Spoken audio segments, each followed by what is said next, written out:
What do you think about the response of cancel culture and kind of what happened when Kanye West came out with his comments and then lost his deal with Adidas, and Jewish people had seen that as a win of like, yeah, he lost his contracts, even though we know he got his contracts back. But like, do you think those are proper responses? It proved him right. Or should we be just saying, hey, let's invite these people to our Shabbat table? It proved him right.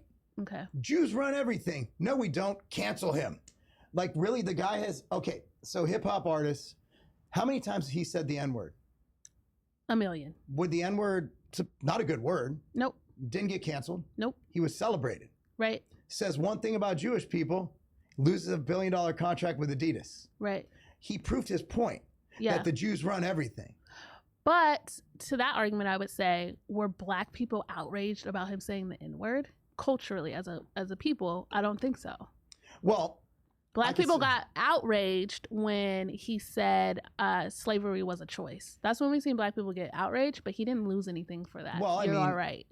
Yeah, and then Taylor Swift, he pulled her off the stage at the Grammys, I believe. Yep. And then he had a lyric that said, it's like me and Taylor might still have sex, but I made that bitch famous. No, Taylor made Taylor famous. Right. Like, Taylor made you famous. Yeah.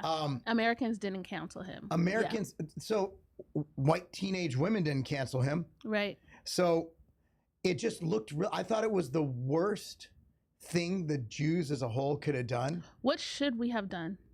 Just been like, okay, free speech. Say what you want. You know, if that's what you feel, you know, let's have a discussion about it. Right. You know, like, he walked off of it, but like Tim Pool and Luke had him on the show. Do you think celebrities hold power to embolden people to harm people? So people's argument against that was, well, Kanye West needs to be held accountable for his words because now, look, he's emboldening KKK and other people to now attack Jews. Well, it didn't meet the requirements for incitement. So there's a law against that. It's where freedom of speech it's where there's a clause in freedom of speech is you can't incite violence. Right. So, I mean, I took media law in college, and I remember we watched Ice-T, Cop Killer, and he sang it in Seattle. And the argument was at the end of the song, he said, tonight in Seattle, Washington, we're going to get even. So was that a call for incitement? He stated a specific place. He stated a specific time, a specific group. The argument could be made, Ice-T could have been brought down for incitement. Right. Okay. So there was no incitement. He did not meet the definition of incitement per the law. So, I mean, if I come out and I say something about any group, like, yeah, I think black people run the hip hop industry. Okay. They don't, the Jews do. But no, I mean, I'm just playing. That was from No Vaseline. Who owns the holding companies? That's what I want to know. You know? I think it's the Mormons. Only because, like, you see the artist is black, then you see the middleman is Jewish, and then we have this fight. But who, like, owns the holding companies? That's what I want to know. The man. I think it's like the Indians, maybe. I don't know. Indians, don't cancel me. I'm just throwing things out there. I don't know. Well, we didn't say which Indians. Yes, exactly. We were saying Native Americans. See? They run it through a casino. I didn't specify. So don't cancel me. Yeah, but yes. You can't be canceled. You're black and Jewish. I think that's the perfect combo. Thank you. I'm uncancelable. Cancelable. There we go. Well, I mean, look, man, I just think that when you start canceling people for any reason, I just don't think it's a good precedent. And I think we're going to see a lot of precedents being set that if the other side runs with it, we have a problem. Like the whole indicting ex-presidents. Right. That's a problem. Right. Because who's going to want to run for I'm not going into politics. Yeah. I don't want that smoke. Yeah. They're throwing people in jail. Like, wait, if they didn't do that, you were thinking about running for president? Not for president, but I'd run for local office. Oh, really? Which office? State. Okay. State Senate, state House. Do you want to look into the camera and give your speech, a little campaign speech? Off the cuff. Man. So, I mean, my campaign speech is pretty simple. Okay. I believe in lower taxes, less government regulation, and I believe in Second Amendment. I believe in the First Amendment. Basically, all the good amendments. Okay. Right? So. All right, you got my vote if I was in Tennessee. Well, I mean, I believe in, again, the ability of the American to create their own path. I believe in lessening regulations so more people could start businesses. I believe in lowering taxes so we can create things. I believe in moving to a flat tax, which will never happen, but I'd love to. Flat tax, fair tax. So what would be your position on foreign policy? My foreign policy position is more of an isolationist. Okay. Because and what's your idea of like, how do we do diplomacy? How do we do allyship for people who are saying, you know, I'm America first, and Jews have, they have what's the word I'm looking for? Not commitment. They have I'm sorry. Do you know the word I'm looking for? They have affinity. Not affinity. No. Oh goodness. What is the word? I'm going to say commitment, but they're committed to America and they're committed to Israel. No. You know what I'm talking about. Allegiance. There we go. Thank you. Jews who have an allegiance to both America and Israel, and you cannot have an allegiance to two countries. Yes. I mean, if you're an American, America first. Yeah. I believe you should be loyal to the country that you're in. Yeah. Now, obviously, you got someone like you who flings back and forth. But I mean, if your main country of citizenship is Israel, then obviously Israel is your home country. Well, actually, my stance, I'm also America first. I can understand why Americans don't want their dollars sent over to Israel. From an Israeli perspective, I think that if we weren't taking American dollars, American interests are not Israeli interests. And so we wouldn't be so restricted in how, Bibi wants to respond to Hamas. America actually restricts us in a lot of ways. I said that earlier. Biden, to me, has really hurt us in this war. And had we not had American interests and money in Israel, then we could have moved differently. Well, how about Trump? The Abraham Accords. Well, Trump did good on the Abraham Accords. And he also, Jerusalem, for recognizing Jerusalem. Yeah. Here's the deal. If someone can explain to me why Jews vote Democrat, other than the fact that Jews just vote Democrat, then you got me on that one, because Trump was the most pro-Israel president we've ever had. You know what? Someone did an interview of me recently, and they said, will you be voting for Biden this year? And I said, no, I won't. I never voted for Biden. And they go, why? He's the most pro-Israel president we ever had. And I'm like, are you watching what I'm watching? Are you serious? And I'm like, Trump literally moved the embassy to Jerusalem. We have been promising that for years upon years upon years. And this war would have never happened. No, it wouldn't have. Trump would have been like, and he's, again, you can only look, so I'm a numbers guy in real life. I look at spreadsheets and I figure out how to build companies. Trump had no new wars. Yeah. And he was working on withdrawing from Afghanistan, which instead we just completely botched that situation. Yes, we did. You could talk about Trump all you want on his orange skin, how he handled COVID. You could talk about that. That's fine. Those are legit conversations. Right. But foreign policy, he was amazing. He was amazing. We had peace in the Middle East. I don't think Hamas would have done this. No. Because they know what's happening now. To be honest, I think a lot of deals Hamas walked away from because they seen how weak Biden is and how weak the relationship between America and Israel is right now because of Biden, and Biden publicly criticizing Bibi and showing that our relationship is weak. I think Hamas knew, like, oh, well, we'll just keep turning down deals. America has legit anti-Semites in the Democrat Party in Congress. Yeah. Legit. No one can deny that. They literally hate Jews. They don't just hate Israel, they hate Jews. Yeah. And if you look at Hamas's charter, their number one thing is to not just get the country, it's to kill the Jews. Why do you think some Americans, let me say, have fallen for this idea that Hamas is a resistance group and not a terrorist organization? Because they're fucking retarded. I mean, there's no other explanation for it. Hamas is not good people. No, I mean, we have people like journalists, like Brianna Gray coming out saying Hamas doesn't want to kill the Jews. They just want to create their own state and eliminate the Jewish state. But that doesn't mean killing Jewish people. It literally says they want to kill. They literally state it. They're not hiding this. I know. So I don't understand how they're missing that part. The problem is the talking points and the marketing is so much better on the other side. Yeah. And they've always been even back to Yasser Arafat days, they've always been really good at invoking this false sense of empathy and sympathy from people. Yes. But the problem is people just don't look into things. I've seen the man on the street interviews, and obviously they always pick the dumbest people. Right. But it's like, queers for Hamas. Yeah. Queer for Palestine, whatever. Did you know Explain there's that. strippers for Palestine now? That one really got me. They do realize they get murdered on site. Yeah, that's what I'm saying. Like, I mean, they just don't, but they don't know. They don't know. Like they had that drag queen lady MAGA or whatever, that 7'2" dude who dresses as a chick but is MAGA, so the conservatives like him, whatever. Oh, who's that? Oh, but basically he went up to a pro-Palestine. Well, did you know that if you were that I would be killed in Palestine? I would be murdered. Yeah. No, I didn't know that. I don't think people know.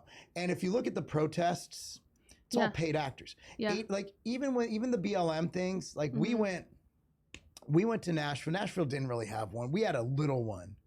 And I went there the next day and I was talking to a couple cops. Yeah. And I'm like, he's like, dude, no one here lives here. We literally saw buses of people getting off. Wow. And there was a paid agitator in front of the courthouse. Like, see that guy over there? The white guy in all black with a mask on? Yeah, he's not from here. Yeah. He's just here to start shit. Yeah. Like these are psyops. And who's funding it? Soros. They literally, we know it. Yep. Like it's there, Act Blue. Yeah. Like the Democrats just want this for some reason. The Democrats who are voted for, except for Orthodox and what's the other?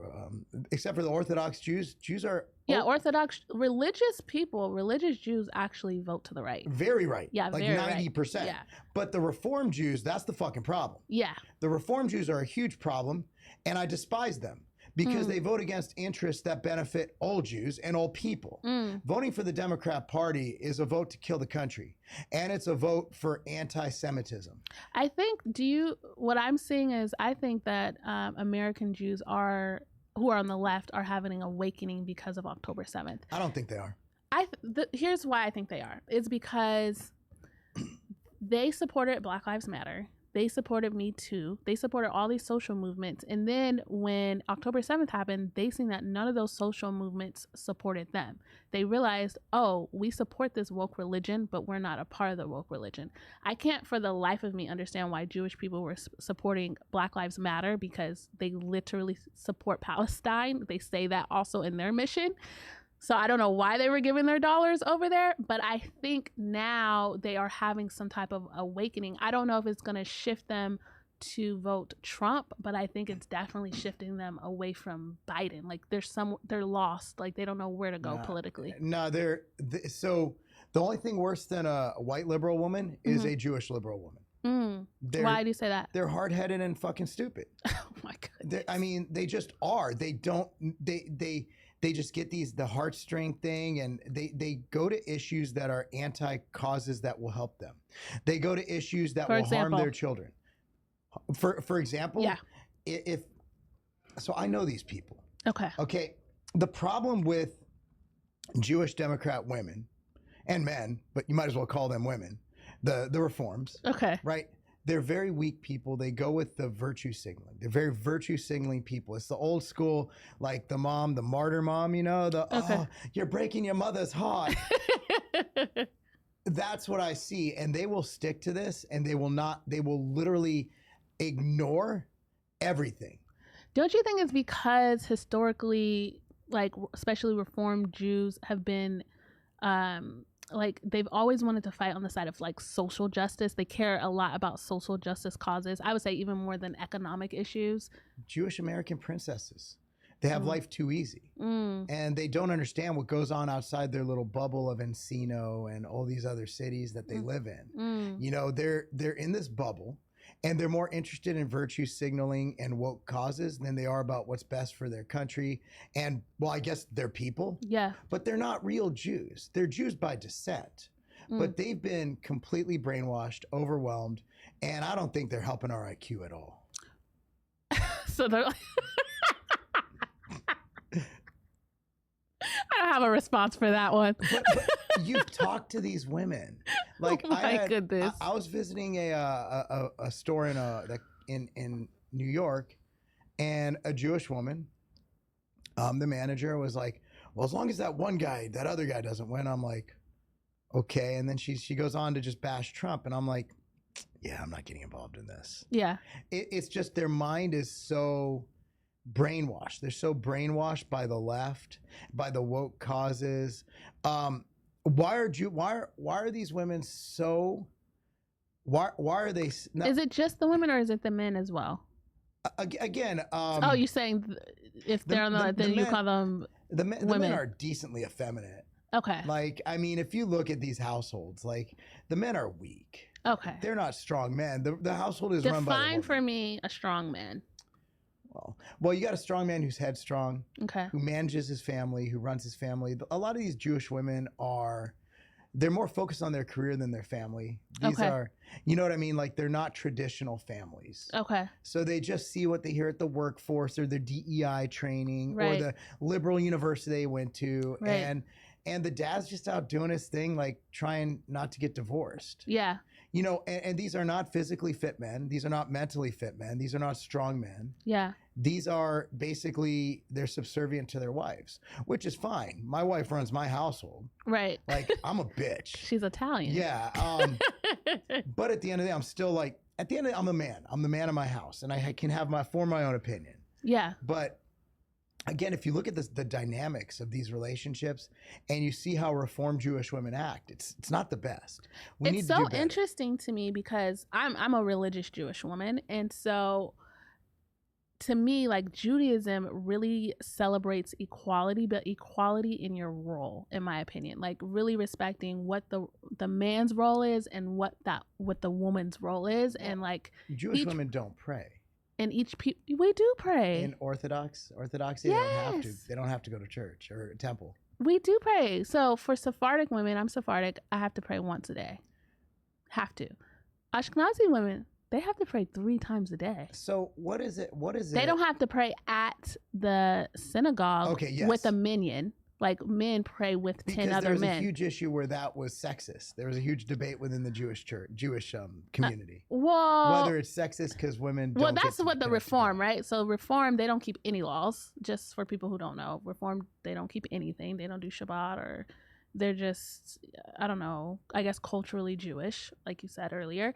But yeah, they have more of a problem of the fact that we have different roles in Judaism. Men go to the Torah and read the Torah out loud. Women do not. So Reform Jews have issues with that. Why can't women do all the things that men do? I argue it's out of respect for women, because women have responsibility to and that's what I'm saying. I think that we have equality, but we have equality in terms of respecting where our roles are. Yeah.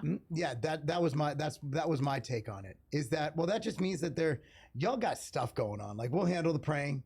Like, you guys just do your thing. That's what I'm saying. Like, I'm Sephardi. Like, I don't have to pray 3 times a day. Like, I don't have to put on the tefillin. Like, you go and do that. Like, men have all these commandments that I just don't have to do, and I'm fine with that. Yeah.